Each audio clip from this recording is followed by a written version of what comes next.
Bonjour, culé. Accrochez-vous bien à vos écharpes blaugrana car le camp nous est sur le point d'exploser avec une nouvelle qui nous laisse tous bouche bée et le cœur battant à 1000 à l'heure. Nico Williams est déjà à Barcelone. Oui, comme vous l'entendez, l'ailier de l'Athletic Club, ce tourbillon de 22 ans qui a laissé la moitié du monde bouche bée avec ses dribbles, sa vitesse et son audace, a atterri dans la ville condale pour devenir le nouvel idole des supporters culés. Et non, ce n'est pas un rêve dont nous allons nous réveiller avec un seau d'eau froide. C'est réel, confirmé, et cela fait plus de tours qu'une passe de Pedri à la dernière minute. Alors, préparez vos pop-corn car cette histoire a plus de rebondissements qu'une telenovela et plus d'émotion qu'un classique à la 93e minute. Nous sommes en plein été 2025 et le marché des transferts est plus chaud qu'une paella sur la plage de la Barceloneta. Les rumeurs sur Nico Williams ont été le pain quotidien depuis la fin de l'Euro 2024, où le gars a brillé avec l'Espagne en soulevant le trophée et en montrant clairement qu'il n'est pas seulement un projet d'étoile, mais une réalité qui brille plus que le soleil de midi. Mais comme dans tout bon feuilleton blaugrana, le chemin pour le voir avec le maillot du Barça n'a pas été précisément une promenade dans le parc Güell. Entre les clauses, les négociations, les tensions et même un mural vandalisé à Bilbao. Ce transfert a eu plus de drame qu'une discussion dans le groupe WhatsApp de la Peña culé après un match nul. Aujourd'hui, le 3 juillet 2025, l'ambiance à Barcelone est électrique. Les réseaux sociaux sont en feu. Les bars de la Rambla sont pleins de culés débattants pour savoir si Nico jouera en tant qu'ailier gauche ou droit, et même les touristes se sont arrêtés pour regarder les titres dans les kiosques. La nouvelle a explosé ce matin quand un tweet d'un journaliste bien connecté, de ceux qui savent toujours plus que les autres, a lâché la bombe. Nico Williams à Barcelone. Signature imminente, vive le Barça. À partir de là, c'était comme si quelqu'un avait appuyé sur le bouton de folie totale dans la ville. Nous, les culés qui rêvons de ce moment depuis des mois, ne savons pas si nous devons rire, pleurer ou courir dans la diagonale en criant « Nico est à nous ». Mais comment en sommes-nous arrivés là? Rembobinons un peu car cette histoire mérite d'être racontée avec tous les détails, comme si nous expliquions un but magnifique de Messi au ralenti. Tout a commencé l'été dernier, en 2024, quand le Barça a déjà posé ses yeux sur Nico. Le gars qui avait ébloui en Liga et en Euro était l'objectif numéro 1 de la direction de Joan Laporta.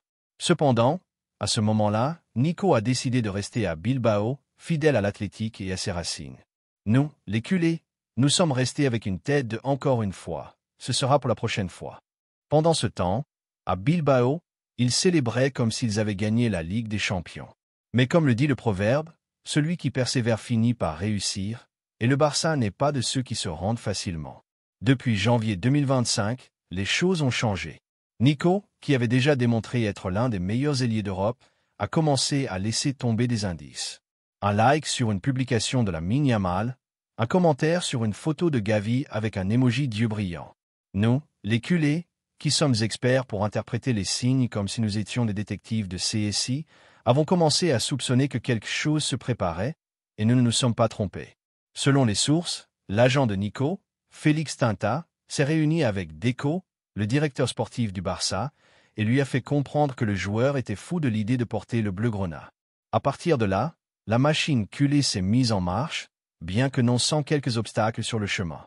Le premier obstacle a été, comme toujours, la question économique, car mes amis culés, le Barça ne nage pas précisément dans les billets comme à l'époque de Ronaldinho. La clause de résiliation de Nico, fixée à 58 millions d'euros, était abordable pour un club comme le Bayern Munich ou Arsenal, qui rôdaient aussi comme des vautours. Mais pour le Barça, c'était un défi. La direction, avec Laporta à sa tête, a dû faire des acrobaties financières dignes d'un cirque pour équilibrer les comptes. Il y a eu des rumeurs de vente de joueurs, de sponsors miraculeux et même d'un possible échange avec un crack qui ne s'intégrait pas dans le schéma de Hansi Flick. Finalement, le 1er juillet, avec le début du nouvel exercice économique, le Barça a trouvé le moyen d'activer la clause et là a commencé le vrai feuilleton. Mais comme dans toute bonne histoire, tout n'a pas été cousu de fil blanc. L'Athletic Club, qui n'était précisément pas ravi de l'idée de perdre son étoile, a mis tous les bâtons dans les roues qu'il a pu. Le président John Uriart s'est même réuni avec la Ligue pour essayer de freiner le transfert, alléguant des doutes sur la capacité financière du Barça à enregistrer Nico. Imaginez la scène. Uriart entrant dans les bureaux de la Ligue avec un rapport sous le bras, tandis qu'à Barcelone, nous, les culés, prions pour qu'il ne nous fasse pas un autre cas Dani Olmo, car oui, la question de l'enregistrement dans la Ligue a été un autre mal de tête. Javier Tebas, président de la Ligue, n'a pas beaucoup aidé quand il a lâché dans une interview que, à ce jour, le Barça ne peut pas enregistrer Nico Williams. Nous nous sommes regardés les uns les autres en pensant, encore ça, que quelqu'un lui donne un café à Tebas et le convainque. Heureusement, le Barça n'est pas resté les bras croisés. Selon des sources proches du club, la direction a travaillé jour et nuit pour se conformer aux règles du fair play financier. On parlait d'un retour au 1-1, ce saint Graal qui permet d'enregistrer des joueurs sans restriction et de vente stratégique pour libérer de la masse salariale. Pendant ce temps, sur les réseaux, nous, les culés, faisions des mèmes de Tebas comme le méchant d'un film de Marvel et les rumeurs sur Nico se multipliaient. Que si le Bayern Munich avait fait une offre mirobolante, que si Arsenal était prêt à payer plus, que si Chelsea voulait aussi se mêler de l'enchère, mais Nico, fidèle à son rêve, avait clair que sa destination était le Camp Nou. Et c'est là que la partie la plus amusante de l'histoire commence, car tandis que les négociations avançaient, Nico n'est pas resté sans rien faire. Le gars, qui a plus de charisme qu'un monologuiste du club de la Comédia, a écourté ses vacances pour être disponible et fermer le transfert. Imaginez-le, Nico sur une plage avec un pina colada à la main, recevant un appel de Deco et disant « Tranquille, chef, je veux jouer avec la mine et Gavi ». Selon ce qu'on raconte, Nico lui-même a appelé la mine Yamal pour lui dire que cette année oui, que le rêve de jouer ensemble au Barça était plus proche que jamais. Les audios de WhatsApp entre les joueurs du Barça ont filtré, ou du moins c'est ce qu'on dit sur X. Et les supporters culés sont devenus fous en imaginant Nico, Lamine et Gavi célébrant des buts comme s'ils étaient les trois mousquetaires. Mais tout n'a pas été si simple. Dans un rebondissement digne d'un scénario hollywoodien, l'agent de Nico a demandé une clause spéciale dans le contrat. Si le Barça ne parvenait pas à l'enregistrer dans la Ligue pour la saison 2025 à 26, le joueur pourrait négocier avec d'autres clubs pour le même prix que sa clause, 58 millions. Le Barça, qui n'est pas pour prendre le risque d'un autre feuilleton comme celui de Dani Olmo, a dit Kenan.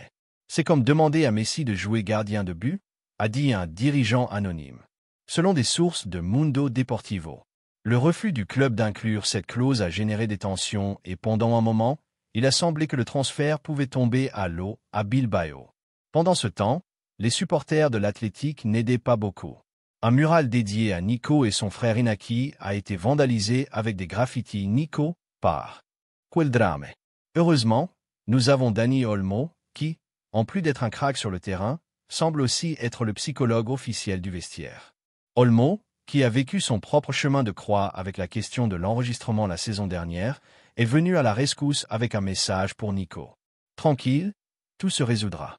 Imaginez Olmo avec son sourire de bon rôle, donnant une tape dans le dos à Nico et lui disant « Frère, c'est le Barça. Ici, il y a toujours une fin heureuse. » Et il n'était pas seul. Rafinha et Ferran Torres se sont aussi joints au club des fans de Nico, disant publiquement que ce serait un plaisir de jouer avec lui. « Je veux jouer avec les meilleurs et Nico l'est », a dit Ferran tandis que Rafinha ajoutait « Tout crack est le bienvenu. » Allez, le vestiaire du Barça lui avait déjà mis le tapis rouge. Et nous arrivons au jour d'aujourd'hui, le 3 juillet 2025. Après des semaines de rumeurs, de tensions et de négociations, Nico Williams est à Barcelone. Selon les dernières informations, le Barça a activé la clause de 58 millions d'euros. Et bien que les détails avec la Ligue pour l'enregistrement doivent encore être finalisés, la confiance dans le club est totale. Ainsi Flick, le mystère, comme un enfant avec un nouveau ballon. On dit qu'il est déjà en train de concevoir des jeux pour que Nico et Lamine Yamal deviennent le cauchemar des défenses adverses. Car soyons honnêtes, imaginer ces deux-là ensemble sur les ailes, c'est comme penser à un combo de paella et sangria, simplement parfait. Mais, que signifie l'arrivée de Nico pour le Barça? Premièrement, c'est un coup sur la table. Dans un été où le Bayern Munich, Arsenal et Chelsea voulaient aussi le gars, que Nico ait choisi le Barça est un signe que le club reste un aimant pour les meilleurs talents. Deuxièmement, c'est une injection d'illusion pour les supporters. Nous, les culés, rêvons depuis des années d'un ailier pur, de ceux qui dribblent, feintent et te font lever du canapé en criant « Allez !» Nico est exactement cela, un poignard sur l'aile avec la vitesse d'une fusée et l'audace de celui qui sait qu'il peut dévorer le monde. Et troisièmement, c'est un message au reste de l'Europe. Le Barça est de retour et cette fois, c'est sérieux. Bien sûr, tout n'est pas rose. L'arrivée de Nico pose quelques questions. Que va-t-il se passer avec Rafinha et Ferran Torres? car bien qu'ils aient tous les deux dit qu'ils sont ravis de l'arrivée de Nico, le surbooking sur les ailes est plus évident qu'une absence de Busquets dans la surface. Certaines rumeurs indiquent que le Barça pourrait écouter des offres pour l'un des deux, surtout pour Ferran, qui a des prétendants comme Aston Villa. Il y a aussi la question de l'enregistrement, qui bien que semblant être sous contrôle, nous laisse toujours avec un nœud à l'estomac jusqu'à ce que la Ligue donne le OK définitif. Et enfin, il y a la question de la pression. Nico arrive avec l'étiquette d'étoile et nous savons tous que jouer au Barça n'est pas la même chose que briller à San Mamés. Mais en voyant le caractère du gars, quelque chose me dit qu'il est plus que prêt pour le défi. À Bilbao, pendant ce temps, les choses sont en feu. Les supporters de l'Athletic ne sont précisément pas en train d'organiser une fête d'adieu pour Nico. Certains le voient comme une trahison, bien qu'au fond ils savent que le gars ne pouvait pas dire non à un train comme le Barça.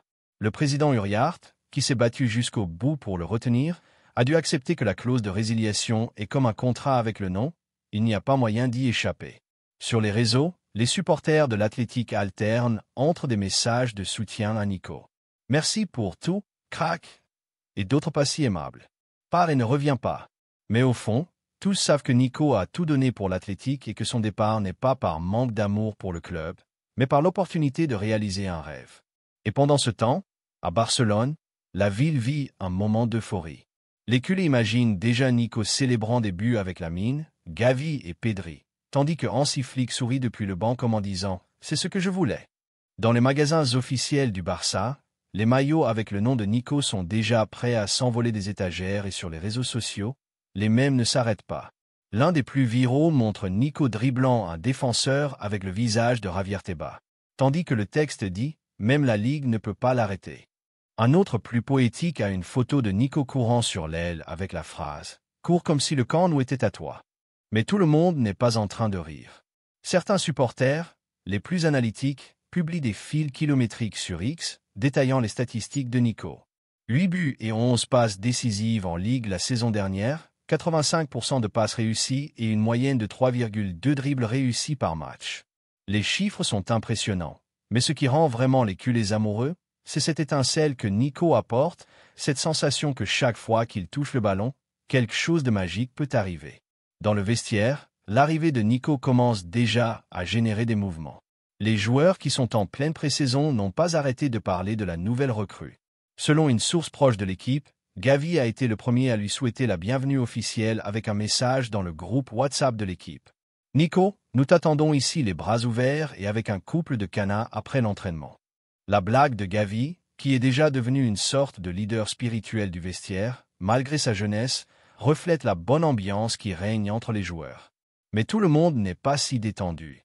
Il y a des rumeurs selon lesquelles certains vétérans sont un peu inquiets de la compétition que Nico apporte.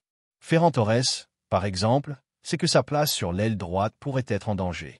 Bien que Ferran ait dit publiquement que la compétition nous rend meilleurs, les rumeurs sur un possible transfert ne cessent de circuler. Sur X, certains supporters parient déjà sur un transfert en Premier League, où des clubs comme Tottenham ou Newcastle seraient prêts à payer une bonne somme pour lui. Cependant, d'autres culés défendent Ferran bec et épée, rappelant ses buts décisifs et son engagement dans les grands matchs. Qu'ils ne partent pas, que Ferran et Nico puissent jouer ensemble, écrit un utilisateur dans un fil qui compte déjà des milliers de likes. Et la vérité est que ce n'est pas une idée farfelue. Avec l'intensité de la saison entre la Liga, la Ligue des Champions et la Coupe du Roi, Flick va avoir besoin de rotation et avoir Ferran et Nico dans l'équipe est un luxe que peu de clubs peuvent se permettre. Sur le plan tactique, les analystes commencent à détailler comment Nico peut changer le jeu du Barça. Ce matin, dans un podcast culé très populaire, un ex-entraîneur de la Masia a expliqué que la clé de Nico réside dans sa polyvalence. Ce n'est pas seulement un ailier qui déborde, c'est un joueur qui peut jouer à l'intérieur, combiner avec les milieux de terrain et même descendre au milieu pour récupérer des ballons, a-t-il dit. Selon lui, Flick pourrait utiliser Nico dans un rôle hybride, quelque chose comme un faux ailier qui se déplace entre les lignes pour déstabiliser les défenses adverses. L'idée a du sens, surtout si l'on pense à la manière dont Flick a transformé le milieu de terrain avec des joueurs comme Frenkie de Jong et Pedri jouant plus libérés. Ajouter Nico à cette équation, c'est comme mettre un turbo à une voiture qui allait déjà vite. En dehors du terrain, l'arrivée de Nico a aussi un impact culturel. À Barcelone, une ville où le football est plus qu'un sport, Nico commence à devenir un symbole d'intégration et de diversité. Fils d'immigrants ghanéens, né à Pamplune et élevé à Bilbao, Nico représente une histoire de dépassement qui résonne avec beaucoup de culés. Cet après-midi, un groupe de supporters d'origine africaine a organisé un petit événement improvisé sur la place de Saint-Jaume avec des tambours et des chants pour célébrer l'arrivée de Nico. C'est l'un des nôtres, un exemple pour les gamins qui grandissent dans des quartiers comme le mien, a dit l'un des organisateurs, un jeune de Noubari qui ne cessait de sourire en parlant. L'histoire de Nico, qui a toujours parlé avec fierté de ses racines, inspire une nouvelle génération de culés qui voient en lui plus qu'un footballeur. Sur le plan commercial, les marques ne perdent pas de temps. En plus de la négociation avec la marque de vêtements sportifs, on dit qu'une entreprise connue de boissons énergisantes prépare une campagne avec Nico comme protagoniste. L'idée serait de profiter de son image fraîche et juvénile pour lancer un nouveau produit destiné aux plus jeunes. Et ce n'est pas surprenant, Nico a ce charisme magnétique qui fait que tout le monde veut être près de lui. Dans une vidéo qui a filtré ce matin, on voit Nico saluant un groupe d'enfants qui l'attendaient à la sortie d'un hôtel. Il leur a serré la main, leur a signé des autographes et même s'est pris un selfie en faisant une grimace qui est déjà devenue un mème. Ce gars est un trésor, a écrit un utilisateur sur X et personne ne le contredit. À Bilbao, pendant ce temps, les choses commencent à se calmer. Bien que pas complètement. Les supporters de l'Athletic sont divisés. Certains sont encore blessés par le départ de Nico, mais d'autres ont commencé à accepter que son départ était inévitable. Ce matin, un journaliste bilbaïno a publié un article émouvant dans lequel il rappelait les meilleurs moments de Nico avec le maillot rouge et blanc. Il nous a tout donné et maintenant c'est à lui de briller sur un autre scénario, a-t-il écrit. À San Mamés, on dit que le club prépare un hommage discret pour Nico lors du prochain match à domicile. Peut-être une vidéo sur l'écran géant ou un message dans le programme officiel. C'est une manière de clôturer une étape et de démontrer que malgré tout, l'Athletic reste une famille. À Barcelone, la famille culée est plus unie que jamais.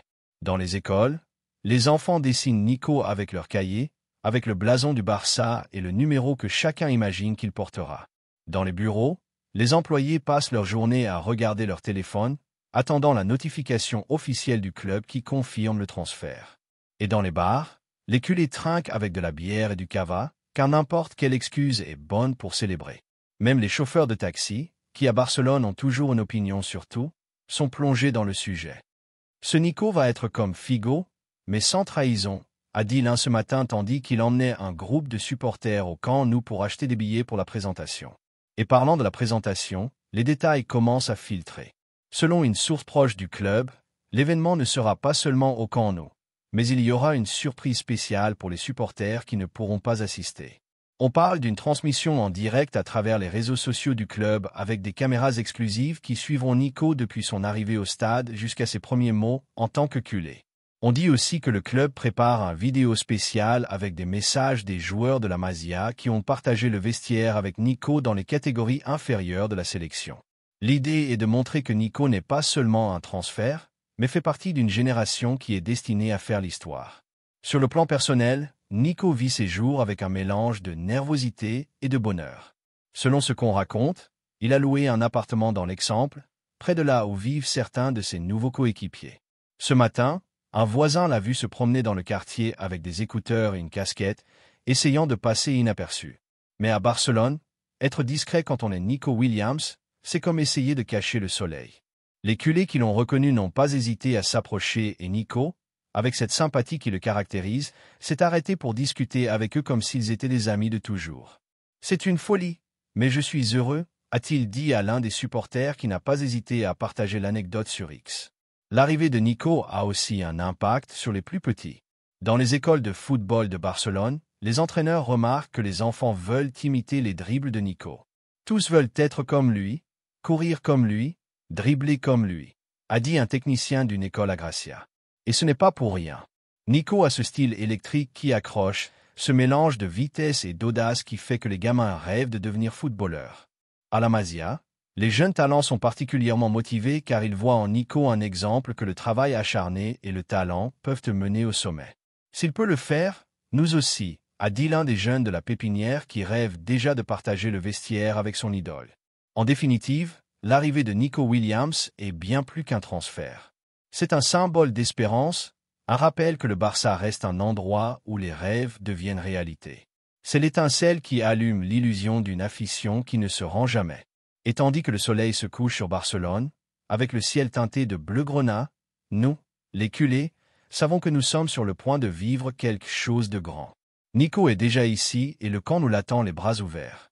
Vive le Barça, vive Nico et que le spectacle continue. Avec l'intensité de la saison entre la Liga, la Ligue des Champions et la Coupe du Roi, Flick va avoir besoin de rotation et avoir Ferran et Nico dans l'équipe est un luxe que peu de clubs peuvent se permettre. Sur le plan tactique, les analystes commencent à détailler comment Nico peut changer le jeu du Barça. Ce matin, dans un podcast culé très populaire, un ex-entraîneur de la Masia a expliqué que la clé de Nico réside dans sa polyvalence. Ce n'est pas seulement un ailier qui déborde, c'est un joueur qui peut jouer à l'intérieur, combiner avec les milieux de terrain et même descendre au milieu pour récupérer des ballons, a-t-il dit. Selon lui, Flick pourrait utiliser Nico dans un rôle hybride, quelque chose comme un faux ailier qui se déplace entre les lignes pour déstabiliser les défenses adverses.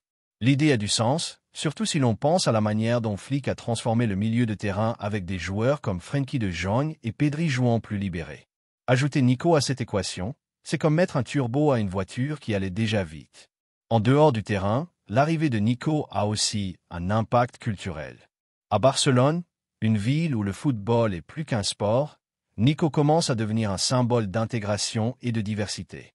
Fils d'immigrants ghanéens, né à Pamplune et élevé à Bilbao, Nico représente une histoire de dépassement qui résonne avec beaucoup de culés. Cet après-midi, un groupe de supporters d'origine africaine a organisé un petit événement improvisé sur la place de Sant Jaume avec des tambours et des chants pour célébrer l'arrivée de Nico. C'est l'un des nôtres, un exemple pour les gamins qui grandissent dans des quartiers comme le mien, a dit l'un des organisateurs, un jeune de Noubari qui ne cessait de sourire en parlant. L'histoire de Nico, qui a toujours parlé avec fierté de ses racines, inspire une nouvelle génération de culés qui voient en lui plus qu'un footballeur. Sur le plan commercial, les marques ne perdent pas de temps. En plus de la négociation avec la marque de vêtements sportifs, on dit qu'une entreprise connue de boissons énergisantes prépare une campagne avec Nico comme protagoniste. L'idée serait de profiter de son image fraîche et juvénile pour lancer un nouveau produit destiné aux plus jeunes. Et ce n'est pas surprenant, Nico a ce charisme magnétique qui fait que tout le monde veut être près de lui. Dans une vidéo qui a filtré ce matin, on voit Nico saluant un groupe d'enfants qui l'attendaient à la sortie d'un hôtel. Il leur a serré la main, leur a signé des autographes et même s'est pris un selfie en faisant une grimace qui est déjà devenue un mème. Ce gars est un trésor, a écrit un utilisateur sur X et personne ne le contredit. À Bilbao, pendant ce temps, les choses commencent à se calmer. Bien que pas complètement. Les supporters de l'Athletic sont divisés. Certains sont encore blessés par le départ de Nico, mais d'autres ont commencé à accepter que son départ était inévitable. Ce matin, un journaliste bilbaïno a publié un article émouvant dans lequel il rappelait les meilleurs moments de Nico avec le maillot rouge et blanc. Il nous a tout donné et maintenant c'est à lui de briller sur un autre scénario, a-t-il écrit. À San Mamés, on dit que le club prépare un hommage discret pour Nico lors du prochain match à domicile. Peut-être une vidéo sur l'écran géant ou un message dans le programme officiel. C'est une manière de clôturer une étape et de démontrer que malgré tout, l'Athletic reste une famille. À Barcelone, la famille culée est plus unie que jamais. Dans les écoles, les enfants dessinent Nico avec leur cahier, avec le blason du Barça et le numéro que chacun imagine qu'il portera. Dans les bureaux, les employés passent leur journée à regarder leur téléphone, attendant la notification officielle du club qui confirme le transfert. Et dans les bars, les culés trinquent avec de la bière et du cava, car n'importe quelle excuse est bonne pour célébrer. Même les chauffeurs de taxi, qui à Barcelone ont toujours une opinion sur tout, sont plongés dans le sujet. Ce Nico va être comme Figo, mais sans trahison, a dit l'un ce matin tandis qu'il emmenait un groupe de supporters au camp Nou pour acheter des billets pour la présentation. Et parlant de la présentation, les détails commencent à filtrer. Selon une source proche du club, l'événement ne sera pas seulement au camp Nou, mais il y aura une surprise spéciale pour les supporters qui ne pourront pas assister. On parle d'une transmission en direct à travers les réseaux sociaux du club avec des caméras exclusives qui suivront Nico depuis son arrivée au stade jusqu'à ses premiers mots en tant que culé. On dit aussi que le club prépare un vidéo spécial avec des messages des joueurs de la Masia qui ont partagé le vestiaire avec Nico dans les catégories inférieures de la sélection. L'idée est de montrer que Nico n'est pas seulement un transfert, mais fait partie d'une génération qui est destinée à faire l'histoire. Sur le plan personnel, Nico vit ses jours avec un mélange de nervosité et de bonheur. Selon ce qu'on raconte, il a loué un appartement dans l'Exemple, près de là où vivent certains de ses nouveaux coéquipiers. Ce matin, un voisin l'a vu se promener dans le quartier avec des écouteurs et une casquette, essayant de passer inaperçu. Mais à Barcelone, être discret quand on est Nico Williams, c'est comme essayer de cacher le soleil. Les culés qui l'ont reconnu n'ont pas hésité à s'approcher et Nico, avec cette sympathie qui le caractérise, s'est arrêté pour discuter avec eux comme s'ils étaient des amis de toujours. « C'est une folie, mais je suis heureux », a-t-il dit à l'un des supporters qui n'a pas hésité à partager l'anecdote sur X. L'arrivée de Nico a aussi un impact sur les plus petits. Dans les écoles de football de Barcelone, les entraîneurs remarquent que les enfants veulent imiter les dribbles de Nico. Tous veulent être comme lui, courir comme lui, dribbler comme lui, a dit un technicien d'une école à Gracia. Et ce n'est pas pour rien. Nico a ce style électrique qui accroche, ce mélange de vitesse et d'audace qui fait que les gamins rêvent de devenir footballeurs. À la Masia, les jeunes talents sont particulièrement motivés car ils voient en Nico un exemple que le travail acharné et le talent peuvent te mener au sommet. S'il peut le faire, nous aussi, a dit l'un des jeunes de la pépinière qui rêve déjà de partager le vestiaire avec son idole. En définitive, l'arrivée de Nico Williams est bien plus qu'un transfert. C'est un symbole d'espérance, un rappel que le Barça reste un endroit où les rêves deviennent réalité. C'est l'étincelle qui allume l'illusion d'une afition qui ne se rend jamais. Et tandis que le soleil se couche sur Barcelone, avec le ciel teinté de bleu grenat, nous, les culés, savons que nous sommes sur le point de vivre quelque chose de grand. Nico est déjà ici et le camp nous l'attend les bras ouverts. Vive le Barça, vive Nico et que le spectacle continue.